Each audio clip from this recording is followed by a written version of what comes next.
You kind of need your practice family where you make all your mistakes, and then you get, you know, like your first thing of pancakes, you know, you throw them out, and then you get to start again.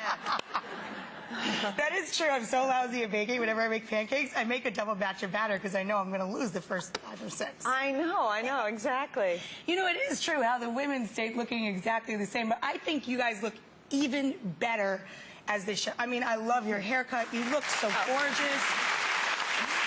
Thanks.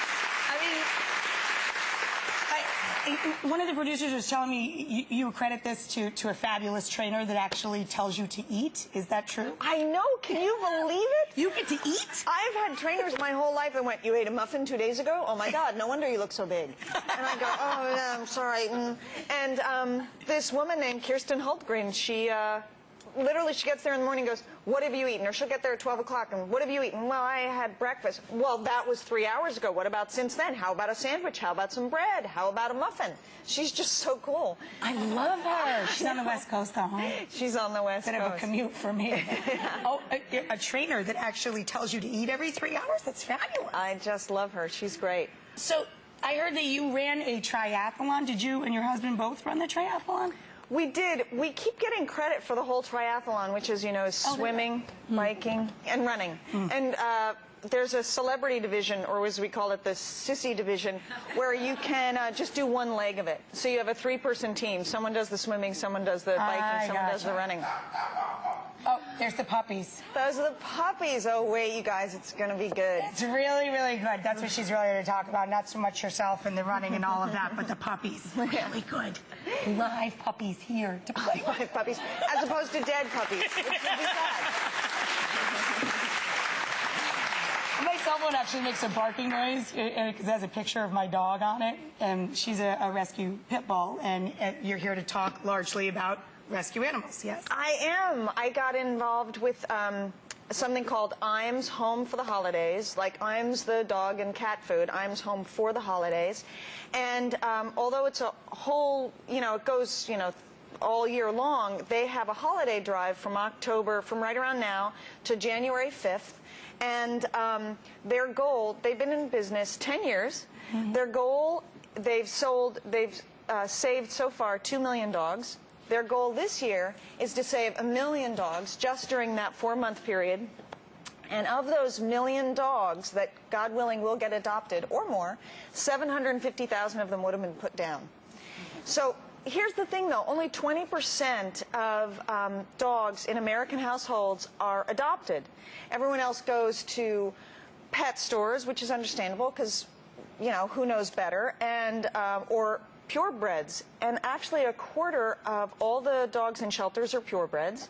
And you can go to all these purebred rescues. Any kind you want, you can find a rescue. And why I got involved with this Iams Home for the Holidays is not only because of its lofty goal, but because it has this whole education arm. So in addition to, they give you your dog's first meal and stuff, they also show you about how to pet-proof your home, how to introduce your pet to your children, how to train it, how to do follow-through. So it's this long, successful adoption, which is great, and vaccinations for your dog. And I appreciate that because dogs are a lot of work, and you want it to be really successful and everyone to be happy, as opposed to yet another thing that, you know, you have to take care of in your house that doesn't something I'm really passionate about, too. One of the reasons I've always had a red-nosed pit bull is that they're so horribly abused and terribly misunderstood as animals. And, you know, your animal, Tucker, is that Tucker, yeah. How long have you guys had Tucker now? 2 years. We got him from an animal rescue in L.A. called Pet Orphans. Oh, there he is. Oh. That's so cute. How old was Tucker when you got him? Tucker was just, you know, I don't know, 8 weeks old. He was this tiny little guy, and he was just cute as a button. How hard of a process was it for you guys to train Tucker? Did you have all of the growing pains any other family did, or did Tucker take to training pretty easily? I get this sense, I don't know about your dog, but they're grateful when they're adopted. You get that sense? He was just a puppy, but they sort of, yes, you're nodding, they get this, they know that you rescued them, and they work hard for you if you provide the structure. It's great. Yeah, we started training her right away, too, and we socialized her very young, and she's terrific. She's a very loving, sweet little thing. Do you bring her here ever? Oh, I bring her here often. Her best friend, Penny, comes here every day. on another floor from our studio is where, well, it looks like a menagerie, really. One person brings their cat, several people bring their dogs, some people bring their children. It's a very happy work environment with many animals. Oh, that's great. Now we're going to, come on, I'm going to give you a ride on the turntable. Oh, boy. We're going to go see the puppies. Oh, boy, oh, boy. So now this is a weird sensation. You've never been on here, and you're in heels, but there you go. It's not so bad. It's kind of fun. Lazy Susan. Oh, man. That's cool. Wait, do you see these itty bitties? They're really sweet. I told you. Heartbreakers. Oh. So, Felicity, where are we going to start? Which end? Okay, so we will start with, this is Kahlua.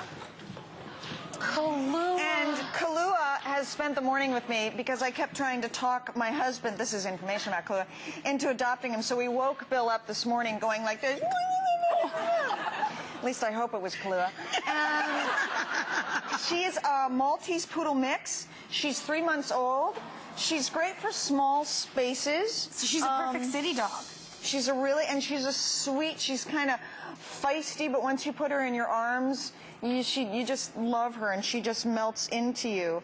And you know, Mike Arms, I'm going to give you to Rachel. Come here, Kahlua. Mike Arms, who started this IMS Home for the Holidays, he worked with Humane Society. This is an amazing story. Can I tell this story? Sure. Okay, so first I'll tell you about this guy.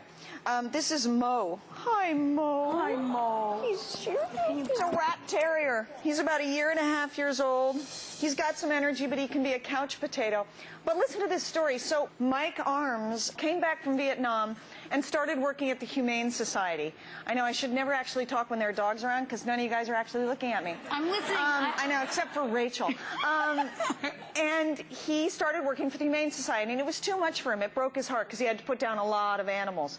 So on his last week, at the end of the day, he was putting on his jacket, and he got a call that a little puppy had been hit by a car and its back was broken.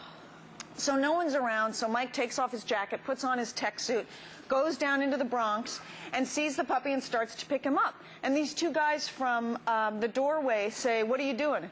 He says, "Well, I'm going to take the puppy and try and save it." And they went, "No, you're not." He said, "Why? Is it your dog?" And they said, "No, we made a bet on how soon he's going to die." So Mike says, "You're sick." And he picks up the dog. The two guys attack him and stab him, brutally beat him. He's lying there slipping into unconsciousness. And this little puppy, who shouldn't have been able to move, crawls across to him and starts licking his face to keep him conscious. I know, it brings tears to my eyes as I tell it. And he promised himself that from then on, he would save as many animals, pets, and dogs and cats as he could. And he started this If that doesn't get you to bring home a dog. Home for the Holidays. So again, these are all Animal Haven. He's a sweetie. Animal Haven here in New York, and there are many, many more. I mean, this is just all available for adoption. Oh. Hi. Take over Mo, will you? Oh. This is Taylor. He's a Yorkie mix. He's 2 years old. He loves people. And other dogs. He's just a sweetheart. I saw him the other day. Oh, he's so precious. He's so great. So there are tons and tons of pets, dogs, cats. And this is a coast-to-coast thing. It's not just here in New York. This is everywhere. There's a network. Absolutely. There's a network. If you go online at IMS Home for the Holidays, it'll show you there. It started out with 14 shelters 10 years ago, and it is now 3,000 shelters. Wow. In 16 countries, even in Iraq. And you can see the shelter closest to you. And if you can't adopt a dog or a cat now, it can... You know, there are lots of things you could go. You could go down, you could, groom them, you could walk them, you can just pet them. There's lots of ways of getting involved just to help this out. It's a wonderful cause. And it's, Mike Arms says this, your best friend is waiting for you. Your dog adopts you. And that's really what happens. It is the truth. And they change your life. We're going to make it extra easy for everybody. He's taking off. He's like, I'm going to go find a family of my own. We're going to, of course, put links to all of these dogs and to the Iams Home for Holidays up on our website. Of course, thank you so much, Felicity. Yeah. Watch Desperate Housewives, everybody. You guys. We're going to play with some puppies. Grab a snack. We'll be right back. Go kiss your dog. Coming up, there's... Hey, my kids would love those. The little bloody ears are fun, right? They would. And you know what I like about them? They're fake outs. I don't like to bake. I know Terry bakes on your show. Do you bake at all? No, I don't really bake. I make bread. That's considered baking. That's Like almost huge. Sticky now. Yeah, well, I'll get you a towel or something. What are the girls going to be this year? Let's see. One is going to be a butterfly, and one is going to be Sarah Palin. No, kidding. I was going to say, good one. Stop it. She's going to be a snow leopard princess. Snow leopard princess. I dig that. I dig that. All right, I'm going to help you wash up. Thanks again for coming by. Yeah, you bet. Come on.